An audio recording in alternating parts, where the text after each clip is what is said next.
నమస్తే విరాట్ న్యూస్ కి స్వాగతం. రంగారెడ్డి జిల్లా ఎంఆర్పీఎస్ నేత నరేందర్ ప్రవీణ్ ను కిడ్నాప్ చేసి శంషాబాద్ లో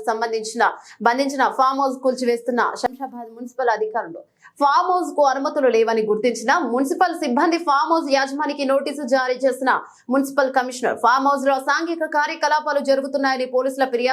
ఫిర్యాదుతో రంగంలోకి దిగిన మున్సిపల్ అధికారులు జేసీబీ సహాయంతో ఫామ్ హౌస్ ను నేలమట్టం చేస్తున్న అధికారులు ఇక భారీ పోలీస్ బందోబస్తు నడుమ కూల్చివేతలు భూ కబ్జాలకు పాల్పడితే సహించేది లేదని హెచ్చరించిన రాజేంద్ర నగర్ డీసీపీ శ్రీనివాస్ భూ దందాలు కబ్జాలకు పాల్పడి ఎవరినైనా ఇబ్బంది పెడితే నేరుగా పోలీసులను సంప్రదించాలని విజ్ఞప్తి భూ కబ్జాదారుల తాట తీస్తామని హెచ్చరించిన డీసీపీ.